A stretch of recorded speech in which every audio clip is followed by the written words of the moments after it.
Boa tarde, sejam todos bem-vindos a mais um webinar com a Abracan.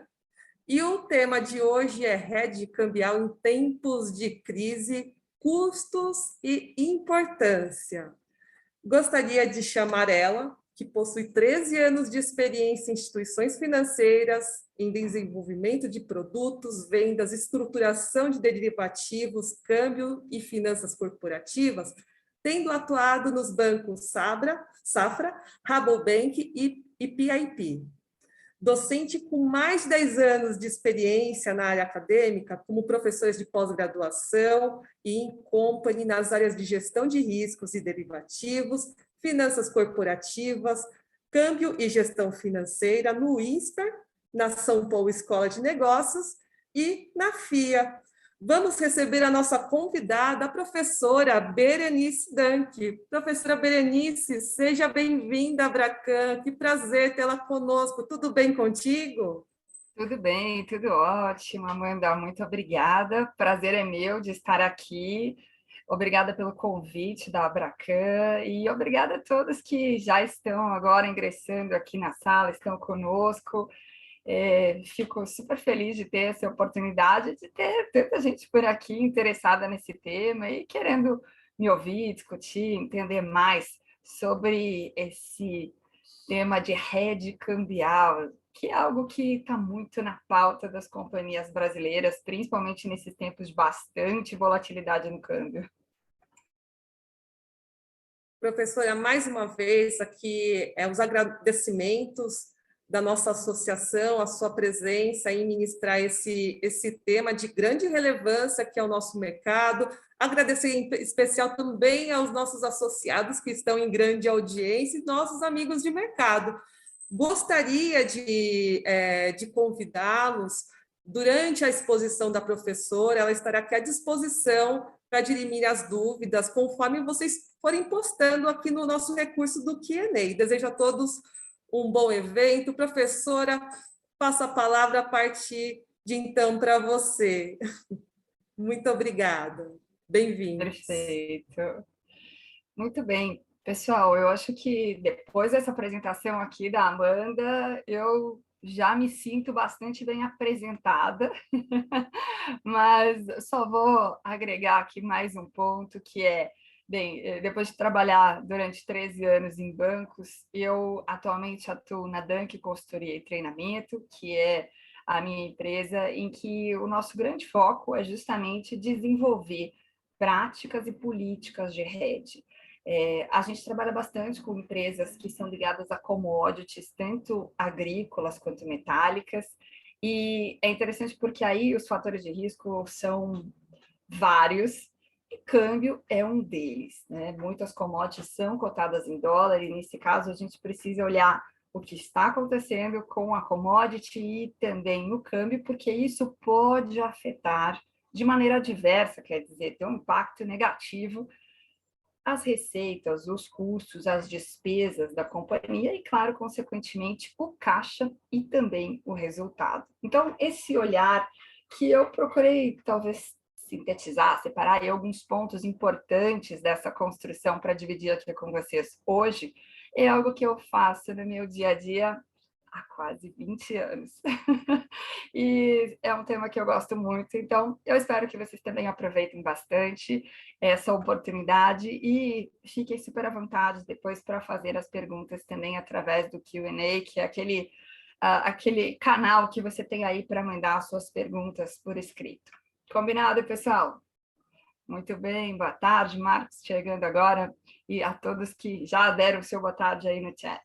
Bem, pessoal, só para ajudar na melhor compreensão, no melhor entendimento aqui das ideias, eu fiz alguns poucos slides que eu vou compartilhar com vocês aqui na tela nesse momento e que depois a gente também vai disponibilizar para vocês, tá bom? Então, aqui estão. Bem, feita já a apresentação inicial, eu gostaria agora de falar um pouquinho sobre esse contexto dentro do qual a gente insere as decisões de hedge.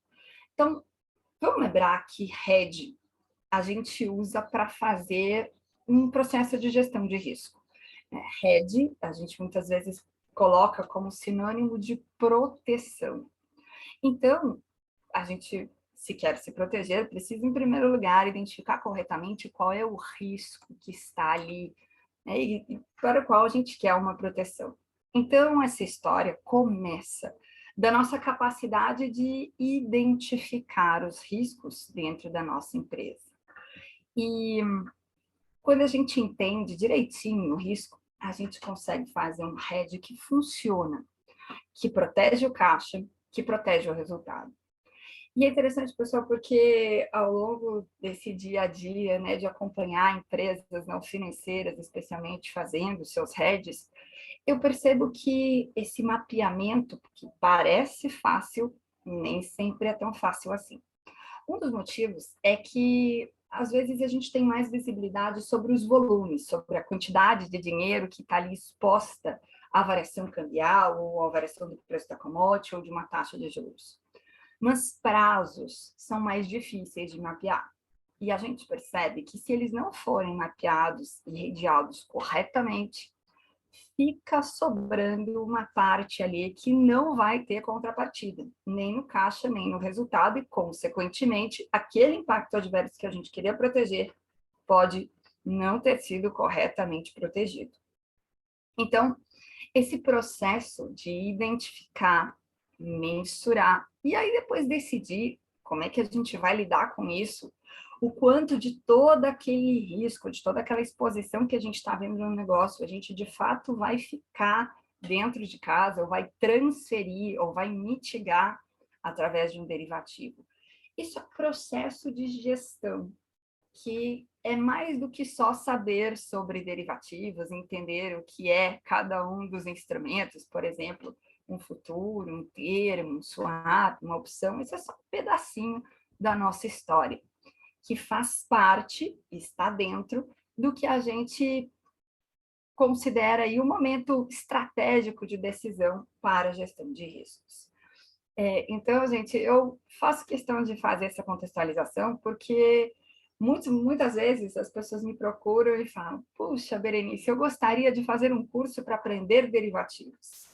E aí, nesse processo, nessa conversa, enfim, nesse aprendizado, a gente percebe que, na prática, o que a pessoa precisa é aprender sobre um processo de gerir riscos financeiros no seu negócio. E percebam que a história é um pouco mais longa do que só saber sobre os derivativos e decidir qual é o melhor. E é interessante, gente, porque mesmo sobre essa decisão, a gente sempre acaba fazendo um processo de prós e contras, né? Um processo em que a gente pensa o que é melhor. A gente não tem um único derivativo que pode ser usado. A gente tem pelo menos 4 diferentes tipos e eles têm os seus ônus e bônus. E aí, quando a gente desenvolve uma política de hedge, a gente também pensa sobre isso e pensa qual é o mais adequado para o risco que precisa ser protegido. Bem, nesses tempos de crise, tempos de bastante volatilidade que nós temos vivido, especialmente nesse tempo aqui de pandemia do Covid-19, né, 2020, 2021, quase 2 anos aí de muita volatilidade, tanto no câmbio quanto nas commodities e também nas taxas de juros. Vocês verão um pouquinho mais para frente que taxa de juros também importa para o hedge cambial. O custo do hedge, que é um dos temas que a gente vai discutir aqui hoje, é bastante afetado pela taxa de juros brasileira e também internacional. Eu conto para vocês isso em mais detalhes um pouquinho mais para frente. Bem, antes da gente entrar no custo do hedge, aqui eu fiz um checklist de algumas perguntas que estão muito na pauta, no dia a dia dessas decisões, de como usar esses instrumentos para se proteger de variações adversas. Tá bom. O que é uma variação adversa? Variação adversa, gente, é aquilo que traz um impacto negativo para o seu negócio. Por exemplo, se você é um exportador e tem receitas dolarizadas e o câmbio cai, a sua receita em reais pode ser menor do que você esperava. Agora, se você é um importador tem pagamentos para fazer o exterior, qual é o seu risco? O seu risco é que se a taxa de câmbio sobe, você vai pagar mais reais do que talvez você gostaria ou estaria com o seu caixa preparado para pagar. Então, quando a gente faz o hedge, o que a gente busca é justamente dar previsibilidade a esses pagamentos e recebimentos futuros. Pode ser também uma dívida em dólar, né, gente? Dívidas atreladas à variação cambial. E a gente tem que lembrar que quando a gente contrata uma dívida em dólar, às vezes a gente enxerga aquela taxa que parece pequenininha ali, né? Aquele custo em dólar, juro em dólar baixo, também tem trazido alternativas de financiamento em moeda estrangeira a custos de 2, 3, 4, 5% ao ano. Mas você precisa lembrar que, em reais, aquele custo precisa ser somado à variação cambial. E aí, quanto mais o câmbio sobe, maior fica essa variação cambial. Então, na medida em que você entende quais são os fluxos de caixa futuros que estão ali no teu negócio e que podem ter esses impactos adversos, você começou bem o seu processo de fazer um hedge cambial adequado.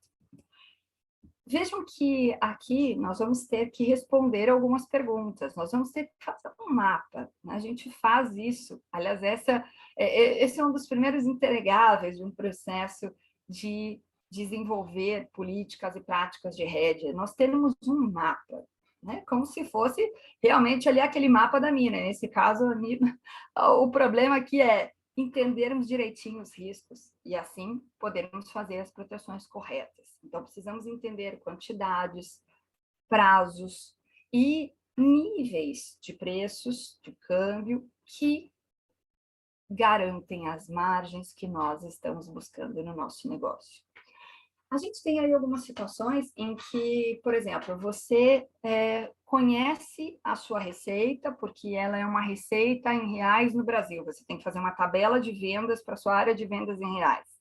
E aí você tem uma matéria-prima importada, que obviamente vai impactar o custo da tua matéria-prima, do teu produto acabado e, consequentemente, se esse custo sobe muito, pode ser que o preço que você está praticando lá na tabela de venda não entregue a margem que você gostaria. Esse é um dilema que eu tenho acompanhado aí com alguns de nossos clientes, porque nem sempre você tem flexibilidade para, na sua tabela de vendas, repassar parcial ou totalmente os aumentos do câmbio.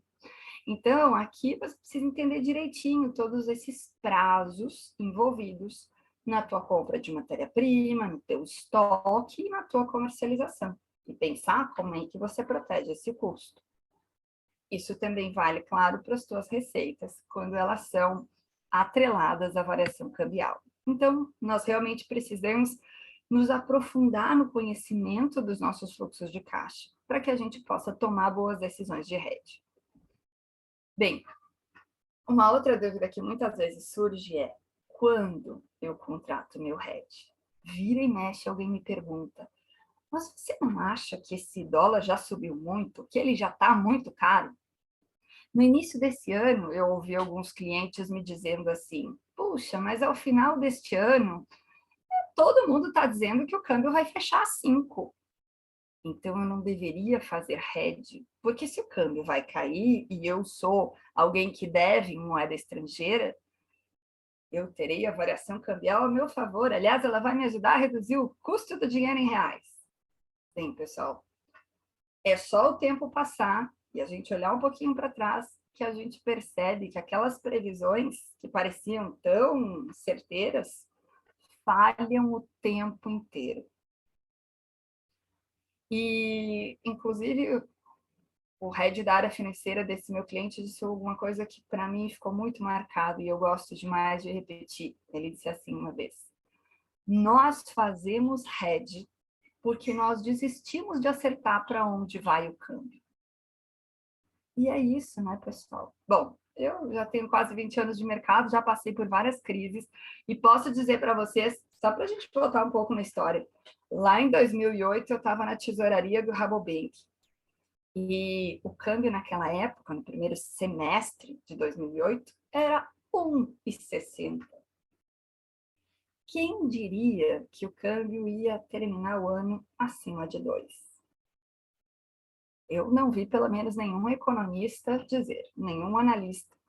E aquelas empresas que fecharam estratégias acreditando que o câmbio não passaria de 1,80, certamente também não ponderaram que poderia haver um cenário de alta de câmbio assim tão adversa e, claro, não anteveram a crise, assim como a gente realmente não consegue antever. Então, porque a gente nunca vai conseguir acertar na mosca, a sugestão é: vai fechando o seu hedge aos poucos, ou seja, na medida em que as suas exposições vão surgindo, na medida em que você tem visibilidade sobre seus custos, e aí você já pode travar sua receita, porque aí você já sabe quanto vai ser a margem, ou que você tem que fazer uma tabela de vendas que implicitamente ali já tem que caber o seu custo. Então, gente, a hora de fazer o hedge é a hora que você consegue amarrar as pontas no seu negócio. E não porque você acha que o câmbio vai subir, ou porque você acha que ele vai cair, ou porque tal economista, tal analista te disse tal coisa. A gente faz hedge porque a gente quer se proteger de uma situação adversa, de uma situação que pode fazer o nosso negócio ficar pior do que a gente gostaria, do que a gente previa, ou do que a gente consegue aguentar. Então, assumindo que a gente não vai acertar exatamente quanto vai fechar o câmbio nem daqui a alguns dias, né, que a gente já está chegando ao final desse ano de 2021, a gente não sabe se ele vai continuar indo para 6, se ele vai voltar para 5. Quando você fecha a hedge, aos poucos, na medida em que você vai assumindo riscos em decorrência do teu negócio. Essa é a grande dica. Bem, aí, depois que você já mapeou corretamente, que você já foi fechando o seu hedge para ir formando o seu custo ou a sua receita, garantindo suas margens, você, claro, pode se perguntar e deve se perguntar qual é o melhor instrumento, quer dizer, qual é o melhor tipo de derivativo para eu fechar. Bom, aqui, em uma frase, eu te diria o seguinte: de verdade, o melhor instrumento de hedge é opção. Opção que funciona muito parecido com um seguro. Você paga um prêmio e compra o direito de comprar ou vender dólar numa data futura. Eu já sei o custo, que é o prêmio que eu paguei, e lá na frente, se aquela situação adversa de alta ou de baixa do câmbio não acontecer, a minha opção não dá exercício e o meu negócio segue o câmbio do dia. Por que então todos os hedges não são feitos via opção? Bem, gente, aí tem um grande ponto que é o custo desse prêmio, o custo dessa opção. Infelizmente, quanto mais volatilidade, mais cara ela fica. Quanto mais alta a taxa de juros, mais alta fica esse custo, maior é esse prêmio.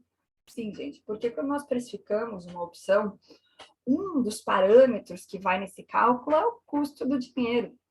E quando o custo do dinheiro sobe, como as taxas de juros andaram subindo aqui no país, também vai ficando mais caro comprar a opção. Então, por mais que essa estratégia seja boa, poucas empresas têm um budget, um orçamento para pagar prêmios de opção. Olha, eu confesso para vocês que eu fiquei extremamente feliz quando na semana passada eu conversava com o financeiro de uma empresa da indústria do algodão, e aí ele me falou: aqui nós temos um orçamento para fazer hedge. Eu fiquei muito feliz, porque eu falei: perfeito, então aqui a gente vai poder, sim, usar um pouco mais as opções como alternativas de hedge dentro dessa política que a gente vai estruturar. Mas eu confesso para vocês que isso é um tanto raro. A maior parte das companhias não tem esse tipo de orçamento para fazer hedge. E aí, o que a gente acaba usando como um instrumento bastante bom, digamos assim, que funciona muito bem, é o NDF.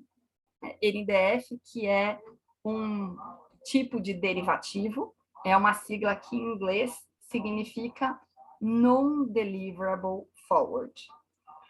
Ou também termo de moeda.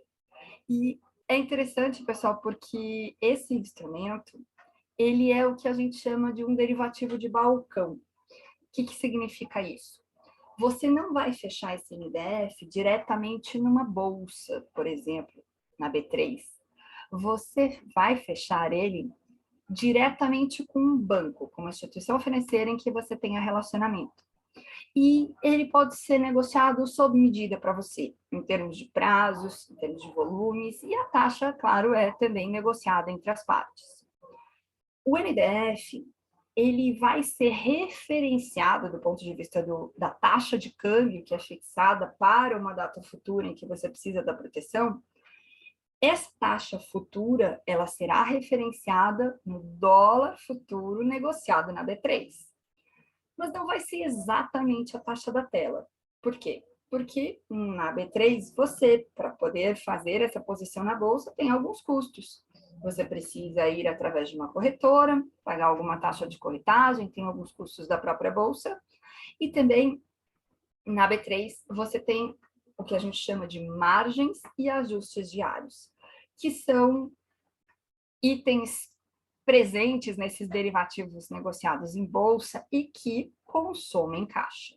Então, percebam que, para o banco que te oferece um NDF, ele terá riscos e custos envolvidos nisso. Então, a taxa do NDF, sim, será um pouquinho diferente da tela.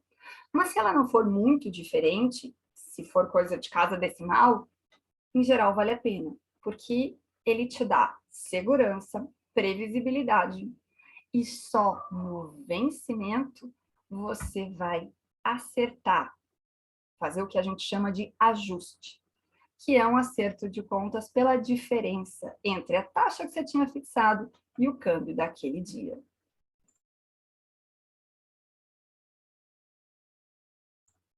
Deixa eu só tirar uma dúvida. Amanda, você queria fazer alguma colocação?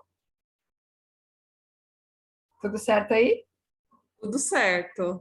Ok, É só um teste, tranquilo, tá Berenice, bom. pode ficar. Perfeito. Ok, então vou seguir por aqui. Que agora parou de compartilhar o seu PowerPoint. Perfeito. Compartilhei Voltou. de novo. Agora você está vendo direitinho? Perfeito. Ótimo. É que eu fiquei na dúvida porque você levantou a mão, eu falei, deixa eu checar se ela quer falar alguma coisa comigo.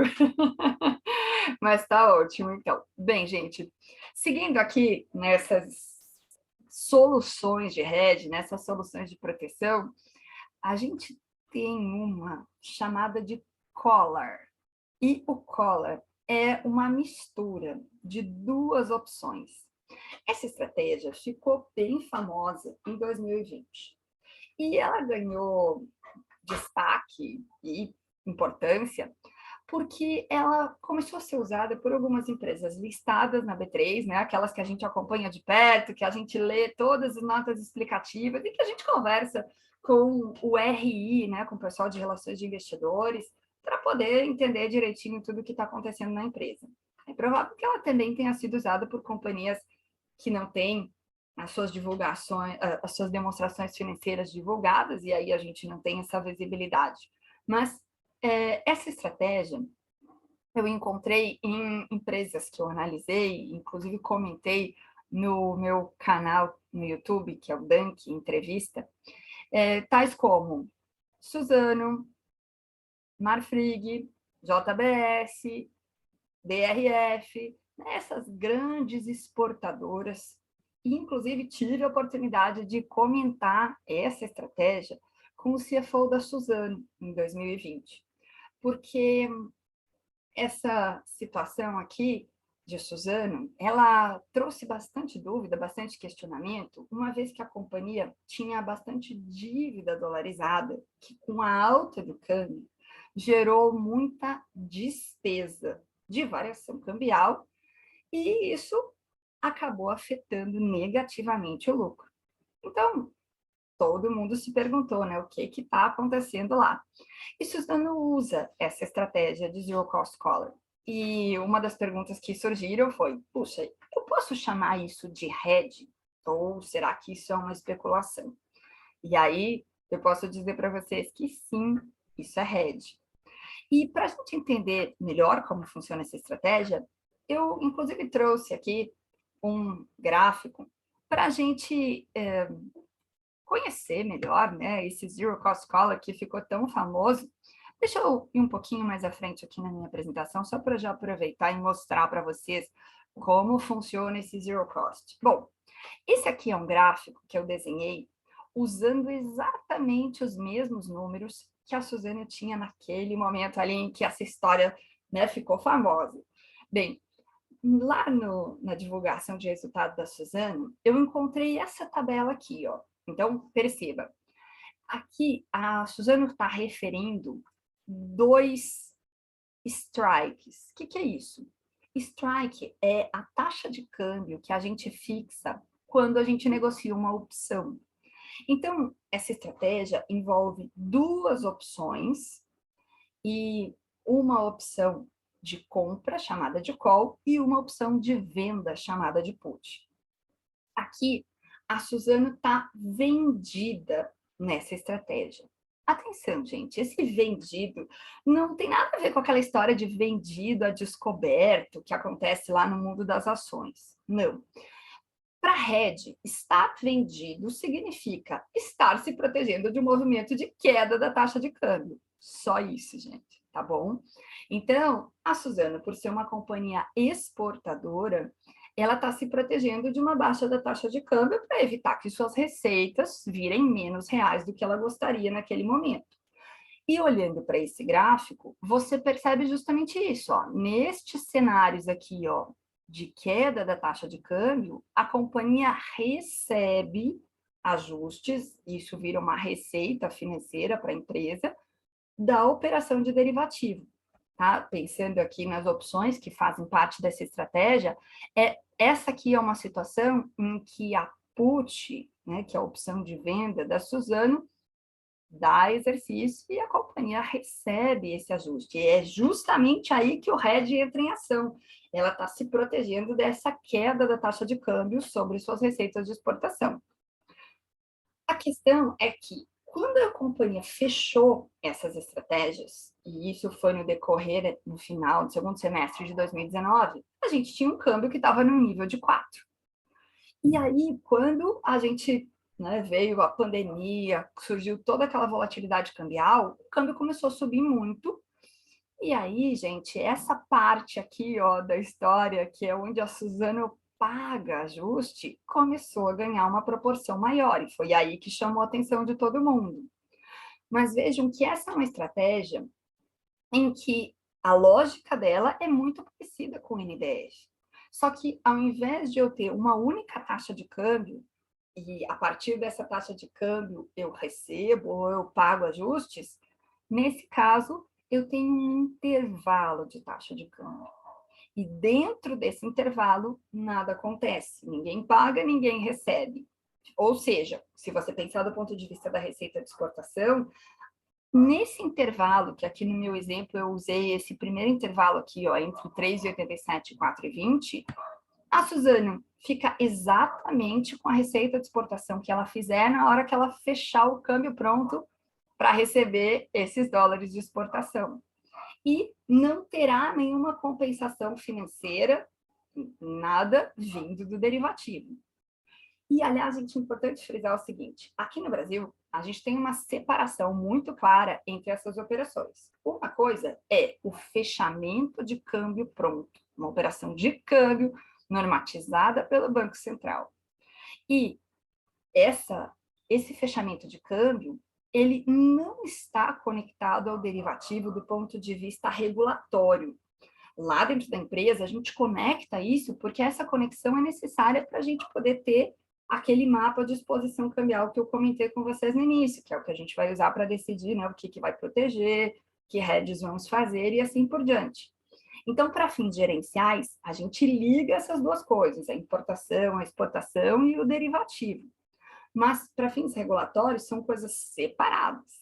E assim, quando você fecha o câmbio pronto de exportação, você fecha um câmbio, via de regra, pelo spot, e quando você liquida o seu derivativo, você está fazendo uma operação financeira, que em geral nos bancos, inclusive, é em outra mesa, na mesa de derivativos, e essa liquidação pode ser um resultado positivo ou negativo nessa operação de collar e também no NDF, que será creditado ou debitado da sua conta lá ali no dia do vencimento.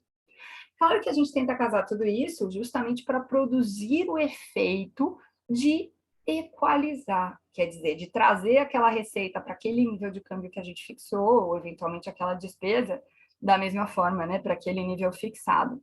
Mas são operações separadas do ponto de vista formal, tá? E aí, então, gente, vejam que o collar, que é essa mistura de duas opções, ele pode sim ser chamado de hedge, porque ele traz a ideia de proteger a companhia de um movimento adverso, que é a queda do câmbio. Aí você pode estar olhando para esse gráfico e se perguntando assim, puxa, Berenice, mas e essa parte aqui que a companhia paga ajustes? Eu deveria chamar isso de perda? Não, gente. Se isso é um hedge, tem uma compensação lá na receita de exportação. Então, se isso é hedge, esse ajuste que a companhia está pagando, que está refletido aqui no gráfico, né, nessa área negativa, que vai ficando cada vez mais negativa quanto mais o câmbio sobe, vai tendo uma contrapartida no aumento da receita de exportação. Em reais, ela vai gerando cada vez mais reais. E é justamente esse encontro de contas, esse efeito espelho, que faz o hedge poder ser chamado de hedge, não de especulação. Inclusive, se eventualmente a sua companhia adota o hedge accounting, esse tipo de encontro de contas, né, essa comparação entre o que a gente está protegendo e o que acontece no derivativo, é usado para a gente poder calcular o que se chama de efetividade do hedge, né? Dizer se está bem feito, está efetivo de fato ou não. E se não tiver de fato efetivo, não pode ser chamado de hedge para fins de hedge account, vai direto lá para o resultado. Então, pessoal, aqui, só para a gente desmistificar um pouco essa operação, que até hoje ainda surge alguma dúvida, isso é sim um hedge, é uma estratégia com duas opções, em que a gente compra uma e vende a outra, para buscar um custo que seja zero ou o menor possível, né? Porque quando eu compro a opção, eu pago o prêmio, quando eu recebo, eu vendo. Desculpe, quando eu vendo a opção, eu recebo um prêmio. Só mais um ponto, gente, é o seguinte: percebam nessa tabela que para diferentes trimestres, a Suzano, naquele momento, também tinha diferentes strikes, diferentes preços de exercício nessas opções. E é claro que esses preços, eles estão conectados à taxa de câmbio e ao dólar futuro daquele momento ali da negociação. Ou seja, na medida em que o câmbio sobe, a empresa, claro, também vai fazendo novos hedges, novas estruturas, seja de collar, de opção, de NDF, que vão acontecendo na taxa de câmbio, naquele contexto de câmbio do momento negociado.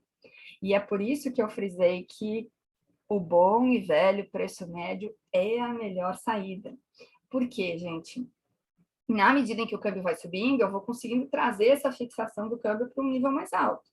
E futuramente, se o câmbio voltar a cair, voltar a ir para esses níveis de 4, é claro que também o nosso hedge vai voltar para o nível de 4, né? Sendo que agora ele está 5, 5 e tanto. Então, eu vou acompanhando. As minhas fixações, elas sempre vão partindo do momento atual e trazendo um dólar futuro que pode ser, né, ele é sempre, via de regra, ele é sempre maior do que o spot, mas eu já vou mostrar para vocês que às vezes ele fica bem maior, né? E isso tem a ver justamente com a história do custo do hedge que a gente já vai falar na sequência. Bem, antes de eu seguir para o custo do hedge, deixa eu só voltar aqui para a gente fechar esse ponto. Bem, última pergunta que eu coloquei aqui no meu checklist que eu queria comentar com vocês, algumas situações que surgiram, né, perguntas que surgiram muito na pauta dessas decisões de hedge. Uma delas é como a gente pode fazer, né, para mitigar o impacto no caixa e no resultado. Quer dizer, um pouco de dúvida sobre se eu foco no caixa ou se eu foco no resultado. Bem, eu diria para vocês o seguinte: o ideal é que a gente concilie as duas coisas, que a gente consiga proteger tanto o caixa quanto o resultado. Por aí, né, nas minhas andanças, na minha experiência prática, o que eu percebo é que há companhias que não se focam tanto no resultado em reais e há companhias que tomam decisões de hedge só olhando para ele. As que, às vezes, não estão tão preocupadas assim com o resultado em reais, enfim, às vezes tem um acionista, uma matriz que está mais preocupada mesmo com o resultado em dólar. E aí o hedge olha apenas para o caixa. Então, eu digo que é importante, e eu tento sempre que possível nos meus clientes conciliar os dois, porque sempre que você é uma companhia que está aqui no Brasil apresentando resultados em reais, e você tem acionistas que esperam que você produza lucro e distribua dividendos, e ou credores que querem ver, né, um número arrumadinho, uma contabilidade que mostre indicadores positivos e não negativos, você tem que se preocupar, sim, com o impacto adverso da variação cambial no seu resultado. E mais, é interessante, pessoal, porque o que acontece nessa história é que, em alguns momentos, a gente, olhando para o caixa, pensa soluções de hedging que nem sempre trazem um impacto ideal no nosso resultado. Vou te dar um exemplo prático, uma situação que eu estou agora discutindo aqui com um cliente meu, uma empresa importadora. A empresa está importando mercadorias que ela já comprou, que ela já definiu qual vai ser o custo em dólar, quer dizer, já tem ali uma negociação sobre o preço em dólar, mas o preço em reais ainda não foi fixado, a mercadoria está em trânsito. Bem, então você poderia me dizer, nesse caso, já tem exposição cambial do ponto de vista caixa, do ponto de vista gerencial, eu poderia pensar, eu já estou devendo dólar, é só uma questão da mercadoria ser embarcada, chegar aqui, ser desembaraçada e eu poder lançar no meu contas a receber, certo? Mas aí, gente, fica o seguinte ponto, se eu não consigo, de alguma maneira, caracterizar isso na minha contabilidade e fecho um derivativo, esse derivativo começa a gerar marcação a mercado, que é um impacto contábil sem efeito caixa. E aí eu vou trazer marcação a mercado, que vai gerar receita e despesa financeira, sem ter uma contrapartida lá no meu contas a receber, ou enfim, alguma conta do meu ativo. E com isso, eu trouxe volatilidade para o resultado, tentando proteger o caixa. Tem saída para isso? Tem sim, tanto no Hedge Accounting quanto fora do Hedge Accounting. Então, é importante a gente pensar nessas saídas todas e, claro, entender direitinho o contexto da nossa empresa. E eu nem vou dar solução aqui, gente, porque as soluções podem variar bastante de acordo com o tipo de contabilidade que você adota, com a maneira como você embarcou a mercadoria, se é CIF ou se é FOB, isso também importa. Então, tem uma série de detalhes, mas o que eu quero te chamar a atenção é, não adianta resolver o caixa se o resultado é importante para você e ele fica bagunçado, né, pela contratação de um hedge, porque, por exemplo, passou a ter uma volatilidade no resultado que não tinha antes, porque não tinha nada contabilizado ainda gerando variação cambial, tá? Então, idealmente, assim, é importante juntar as duas coisas. Bem, e para a gente falar, então, sobre o último principal tema aqui de hoje, e depois poder receber as perguntas e dúvidas de vocês, deixa eu compartilhar aqui mais uma vez o meu slide, para a gente falar sobre um outro ponto, que é o custo do hedge. Bem, gente, eu gosto demais dessa figura aqui, que eu trouxe, ela é recortada de uma reportagem que saiu no Valor Econômico, em março de 2020, que narrava as decisões de hedge da Minerva. Aliás, o CFO da Minerva, Edson Tickley, também me deu a honra de um bate-papo lá no nosso canal, no Bank Entrevista, em que nós comentamos essa questão do custo do hedge e as decisões que a companhia toma, né, para se proteger da variação cambial. Convido vocês depois a assistir, que foi demais, é uma aula ali, aquela conversa. Mas, enfim, falando sobre o custo do hedge, pessoal, percebam nesse gráfico que quando você olha a evolução de 2010 até 2020, a gente teve momentos que o custo do hedge aumentou muito, chegou a 14% ao ano, e aquele momento ali era o momento em que o hedge estava com seu custo mais baixo de toda a nossa história. Nunca tinha sido tão barato contratar a rede cambial no nosso país. É claro que ali o spot, o ponto de partida, não era tão barato assim, né? Considerando que a gente muito tempo ficou achando que 4 era um nível caro, a gente teve que se acostumar com 5. E partindo do 5, o dólar futuro, que é o que a gente usa para fazer essa conta, estava realmente bem pouquinho maior do que esse spot. E essa era a grande questão aqui da nossa história. É isso que vai fazer o nosso hedge ficar caro ou barato. E aí, para te explicar direitinho, eu preciso mostrar uma fórmula. Vamos juntos dar uma olhada?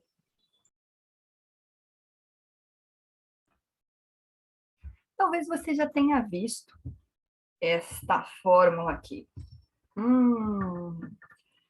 Bem,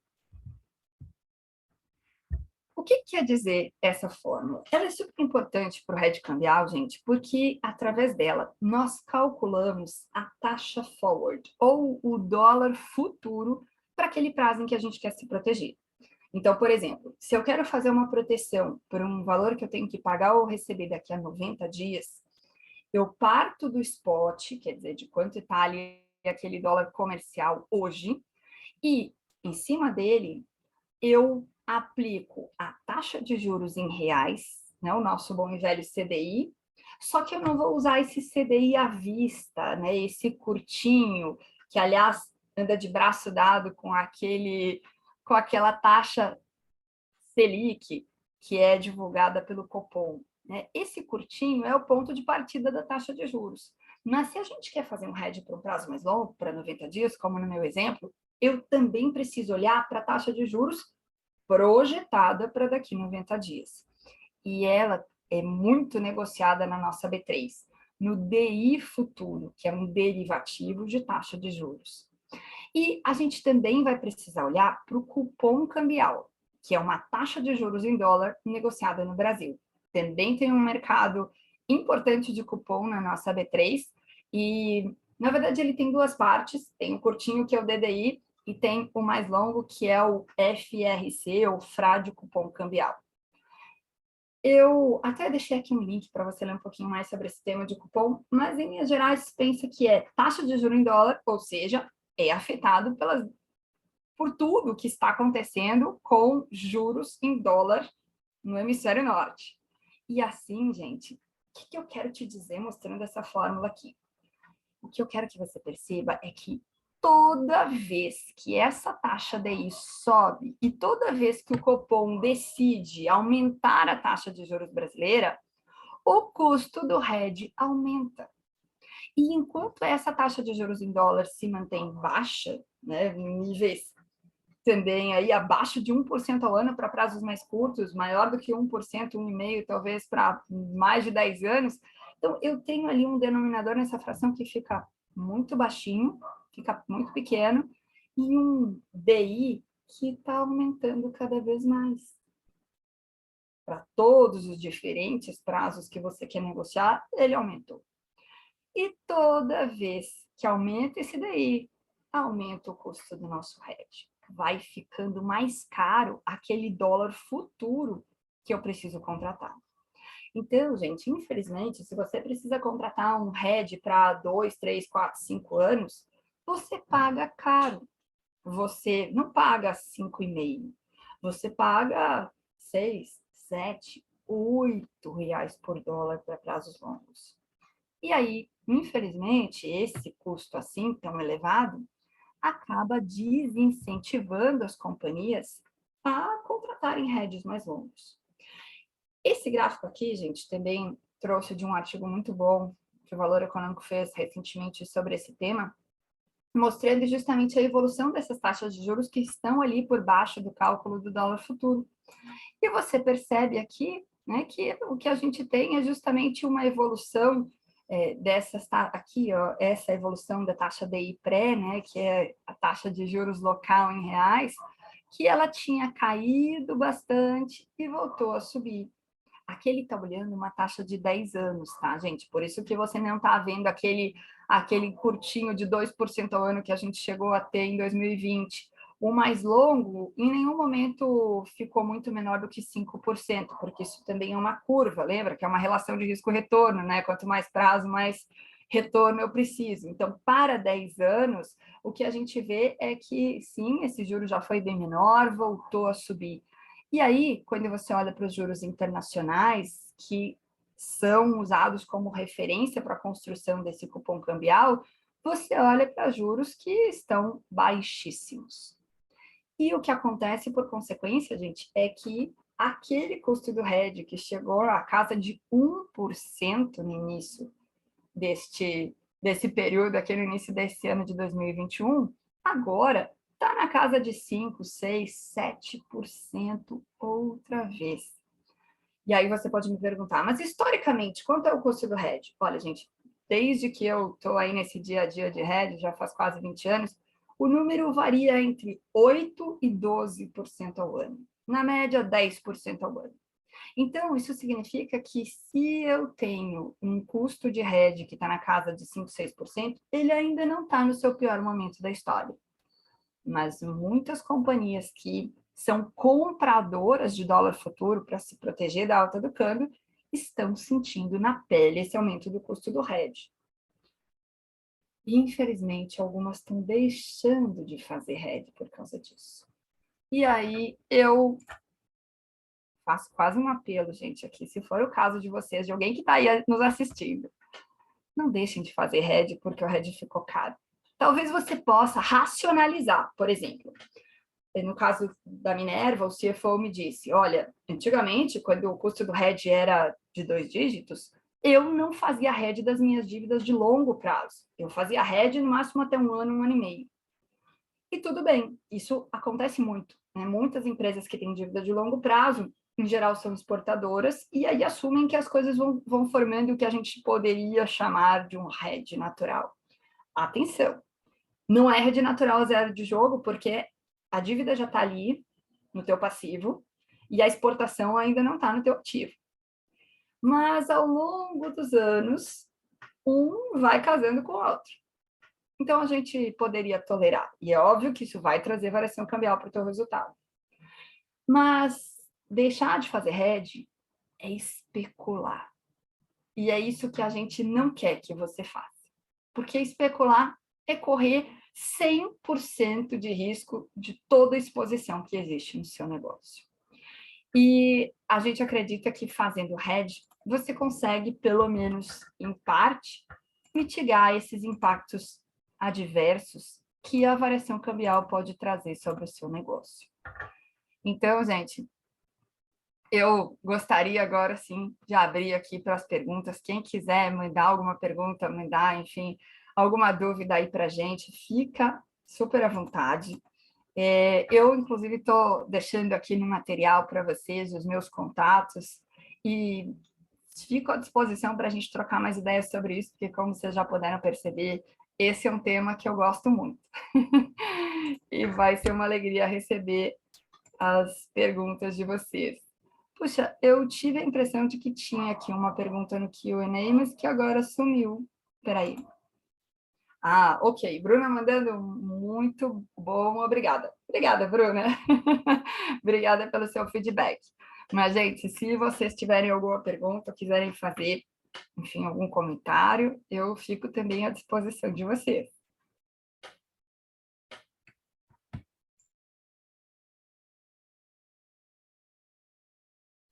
Professora, tem aqui uma pergunta do Juliano Alexandro, lá no nosso chat. Ah, sim, por favor.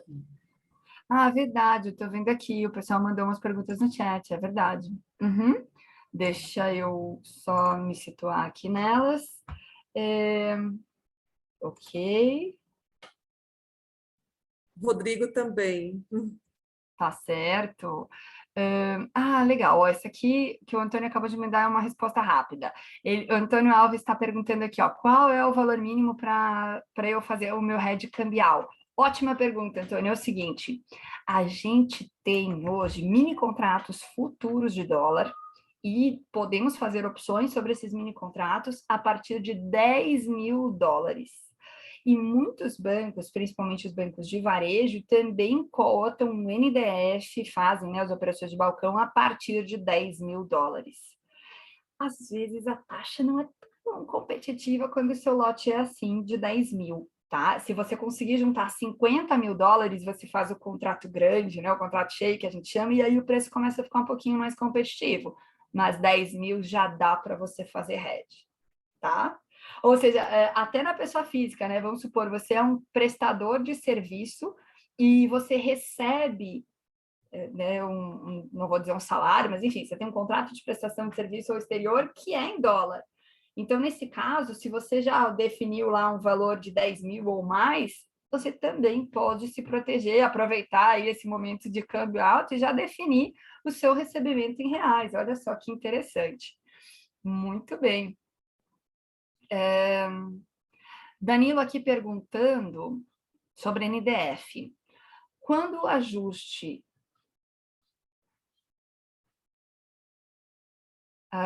eu não sei se entendi bem a pergunta do Danilo, mas eu acho que o Danilo quer falar sobre aquele ajuste que é o acerto de contas que a gente faz no vencimento de um NDF. Então, vamos botar um número aqui. Vamos supor que eu fixei R$ 5,50 por dólares para a minha exportação, que eu vou fechar o câmbio daqui a 90 dias. Nesse caso, o que vai acontecer? Liguei lá chegou o vencimento, D90 aqui do nosso exemplo. Liguei na mesa de câmbio, o pessoal lá da mesa de câmbio está me pagando R$ 5 por dólar nesse recebimento de exportação. Aí você vai falar, puxa vida, mas eu tinha fixado 5,50. Então, eu estava prevendo receber mais do que eles estão me pagando. Como assim? Sim, gente, eles vão te pagar no câmbio, no fechamento de câmbio pronto, o câmbio do dia. E aí, essa diferença de 50 centavos, aqui no meu exemplo, é o ajuste que você vai receber, se você estava se protegendo de uma queda do câmbio. Tá? Esse seria um cenário 1. Vamos pensar um cenário 2. Você fixou a 5,50 e o câmbio foi para R$ 6. Então, nesse caso, a tua exportação, lá na hora que você fechou o câmbio pronto, vai render R$ 6 para cada dólar. E aí você vai pagar o ajuste de 50 centavos, que é a diferença dos 5,5 que você tinha fixado para os 6, que é o câmbio do dia. Tá? Então, no NDF, você pode pagar ou receber, de acordo com a diferença entre o que você fixou e o câmbio do dia, e lembrando que isso vai ter uma contrapartida no fluxo de caixa que você está buscando proteger. Eu tinha uma pergunta antes aqui do Juliano. Juliano, Alexandre me perguntando aqui, ao definir um hedge cambial, tenho que vincular um volume de compra e venda para essa operação, um montante financeiro? Sim, Juliano, sempre. Inclusive, se você está protegendo, por exemplo, um fluxo ligado a uma commodity, você primeiro fixa o preço da commodity, né? Então, vamos supor, eu tenho 1.000 sacas de soja aqui para proteger. Então, primeiro eu vou lá e fixo o preço da soja, porque o preço da soja é cotado em dólar. Aí eu transformei sacas por uma quantidade de dólares. Então eram 1.000 sacas, agora são X mil dólares. E com esses X mil dólares eu fecho o hedge cambial. Aí eu tenho soja em reais, tá? Inclusive, para algumas empresas de commodities, a própria política de hedge já normatiza isso. Já fala, primeiro você fecha a commodity, depois você fecha o câmbio para você poder fechar a quantidade certa e não fazer um hedge cambial inadequado, né, maior ou menor do que você precisa. É um ótimo ponto também. Rodrigo, aqui também mandando uma pergunta. O custo do NDF é menor do que o custo da opção? Isso é ótimo também, né? São custos diferentes, Rodrigo. A opção, ela é precificada, via de regra, por um modelo chamado Black-Scholes, que é uma conta aí um pouco mais estruturada, mas que leva em consideração aqueles parâmetros que eu comentei, como o custo do dinheiro e a volatilidade. E o custo do hedge cambial, que a gente normalmente calcula, né, para dizer, o hedge está caro, está barato, aquele gráfico que eu estava mostrando antes, ali eu estou calculando a diferença entre o dólar futuro e o spot. E eu estou te dizendo assim, quanto mais caro vai ficando esse dólar futuro, mais caro vai ficando o hedge cambial. Então, aquele número de 10% ao ano, que é uma média desse custo do hedge, é essa conta da diferença entre o futuro de um ano e o spot, né, que é um custo que chegou a um nível baixíssimo de 1% e agora está de novo caro, 5, 6, 7%, aí, dependendo do prazo que você negocia, tá? Tem sim um pedacinho de spread do banco aí, mas olha, gente, vamos ser justos aqui. O banco cobra um spreadinho quando ele fecha um NDF, porque ele tem custo e ele tem risco nessa história, tá? Se a gente não quer esse spread do banco, a alternativa é fazer o futuro. Mas o futuro tem custos e tem riscos. Tem risco de variação do preço, que chama margem, que consome ajuste diário, que em movimentos muito adversos pode realmente trazer impactos severos no caixa.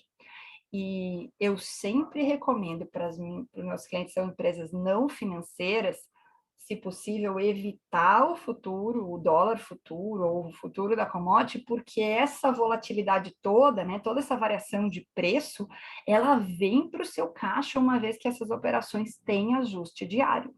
E a grande vantagem de você fazer NDF é que você sai desse ajuste diário, tá? Então, tem um trade-off, né? Tem um positivo e um negativo aqui. Matheus perguntando qual é o risco do collar.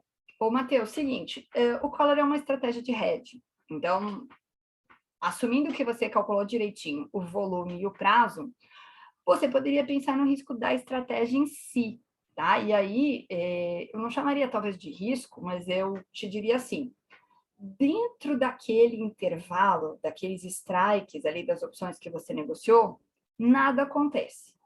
Na prática, o que isso significa? Que você assume um pedaço da variação cambial, tanto do lado adverso, ou seja, você aceita ali alguma despesa de variação cambial, e você também não começa a receber ajustes imediatamente a partir daquele ponto ali que você, por exemplo, fixaria no NDF. Então, você, ao fechar um collar, assume um pouco de variação cambial, tanto a seu favor quanto contra você, tá? Então, é um ponto aí que a gente tem que estar claro quando contrata um collar. O Nelson Bueno aqui comentando sobre o caso da Suzano, o prejuízo de 2020. Isso, ele vai sendo compensado por receita de exportação, sim. Tanto que os números da Suzano vêm super bons esse ano, até porque esse ano a variação cambial tem sido menor, então o impacto adverso da variação cambial sobre as dívidas de longo prazo tem sido menor. Sim, uma coisa vai compensando a outra. O duro é que o grande problema é que o momento em que essas coisas acontecem não é exatamente o mesmo, né? Então, você já tem uma dívida ali gerando despesa financeira e você ainda não tem a receita gerando a contrapartida, e é aí que dá um impacto negativo no resultado. Muitas perguntas, né, Amanda? Posso responder mais uma? Pode sim. É uma pena que nosso tempo é exíguo, né? Mas Sim, nós com estamos aqui certeza. muito animadas com essa interação do pessoal. Nós estamos muito contentes. Conseguimos mais uma pergunta, professora. Vamos lá. Danilo perguntou aqui um cenário de um importador, né, que usa um NDF. O exportador pode... sim, o Danilo trouxe um ponto legal. Gente, existe uma operação de câmbio chamada trava de exportação.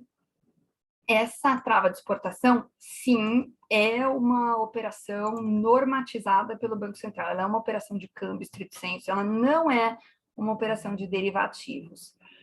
Semelhanças e diferenças entre uma trava de câmbio e um NDF que a gente comentou. Bom, primeira é a questão de que, de fato, a trava de câmbio, por ser uma operação de câmbio, te obriga ao fechamento de câmbio pronto ali no final da operação. Então, se eu fiz uma trava de câmbio de 90 dias, eu tenho um fechamento de câmbio obrigatoriamente com aquele banco que eu fechei a trava. E, nesse caso, eu dou a previsibilidade. Então, a grande semelhança é que as duas, tanto a trava quanto o NDF, me dão previsibilidade, me fazem poder, por exemplo, calcular a que taxa de câmbio eu vou pagar ou receber aquele fluxo de caixa dolarizado. A única questão é que realmente na trava você fica amarrado com o câmbio e no derivativo você tem a liberdade de eventualmente fechar aquele câmbio ou não. Então, por exemplo, algumas vezes a gente faz hedge porque a gente tem um pagamento ou um recebimento dolarizado no Brasil. Tá? Eu tenho, por exemplo, alguns clientes que têm essa situação. Então, ele é um comprador de uma commodity, um commodity acontece muito, tanto na agrícola quanto na metálica, e o preço dessa commodity está referenciado em dólar. E é pago pela Petax do dia, ou seja, ali no dia de pagar a conta, a gente tem que pagar em reais, porque não dá para pagar em dólar no Brasil. Mas se ela está referenciada na Petax, na prática, isso significa que ela só vira reais quando chegar aquele dia e a gente souber a Petax. Ou seja, durante todo o período em que eu fico com essa obrigação ou com esse recebimento atrelado à Petax, eu estou sujeito ao risco de variação cambial, eu deveria fazer um hedge e eu não tenho câmbio para fechar. Então, nessas situações que eu preciso me proteger, mas eu não tenho fechamento de câmbio estrito sensu, aí você precisa usar o derivativo. Se você tem o fechamento de câmbio, você pode comparar o preço dos dois e ver qual é mais interessante para você. Tudo bem?